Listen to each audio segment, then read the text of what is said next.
j'ai accepté d'apporter mon soutien à Médecins du Monde, bien naturellement. À la fois quand on est une mère de famille, c'est bien logique d'apporter son soutien à une organisation comme Médecins du Monde, à la fois quand on est une citoyenne, une journaliste, voilà, pour de multiples raisons. J'ai tout de suite dit oui et j'ai été aussi tout de suite interpellée et beaucoup intéressée par l'action sur le terrain de Médecins du Monde. Je trouve que dans les médias, on ne parle pas assez de l'Afrique. C'est en ce moment une des régions sur la planète les plus touchées par la misère, par la pauvreté, par le sida. J'ai l'impression que l'Afrique est bien souvent absent des journaux télévisés. Bon, de temps en temps, on évoque un peu rapidement les problèmes au Darfour, mais j'ai l'impression que pour l'ensemble du continent africain, voilà, les journalistes ont un peu déserté. Et je trouve que faire des actions de médiatisation, souligner les actions de terrain de Médecins du Monde dans cette région, particulièrement dans cette région du monde, ça me semblait important. Donc je voulais mettre ma toute petite notoriété au service de Médecins du Monde, en partie pour mon attachement au pays africain. Alors j'ai choisi une photo qui vient du Congo. J'ai trouvé que c'était une image très positive. On voit une mère qui sourit, un large sourire et son bébé dans les bras. Je me disais que c'était pour sensibiliser peut-être de futurs donateurs. C'était une image positive, peut-être pour donner envie aux gens de soutenir Médecins du Monde. Et puis c'est une image qui résume bien la relation entre la mère et son enfant et l'immense amour qui existe dans tous les pays entre les mamans et leurs bébés.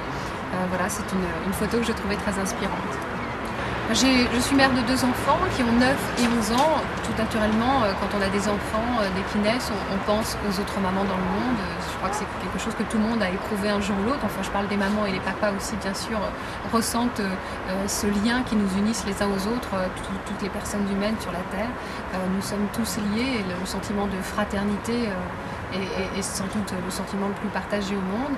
Et voilà, je pense que quand on est une mère, on a forcément envie d'aider d'une manière ou d'une autre les autres mères qui n'ont pas à disposition des soins, des médicaments, des écoles, voilà, tout ce qu'il faut pour élever un enfant.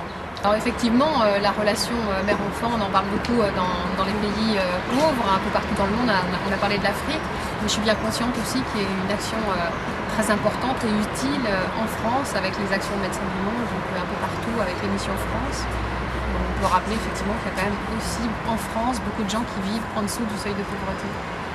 J'estime aussi en tant que journaliste être assez privilégiée. Je vis dans un pays libre et démocratique et j'ai la chance d'être en bonne santé, donc je me sens toujours redevable. Chaque jour qui passe, voilà, j'ai l'impression que voilà, je me sens redevable par rapport à ma situation, donc aider Médecins du Monde et avoir des activités régulières au sein d'associations, ça me paraît un geste tout à fait normal, ça n'a rien d'exceptionnel pour moi.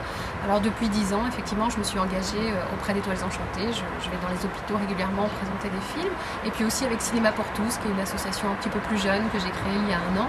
On circule un peu partout en banlieue parisienne et on va voir des populations qui en général ne vont jamais au cinéma.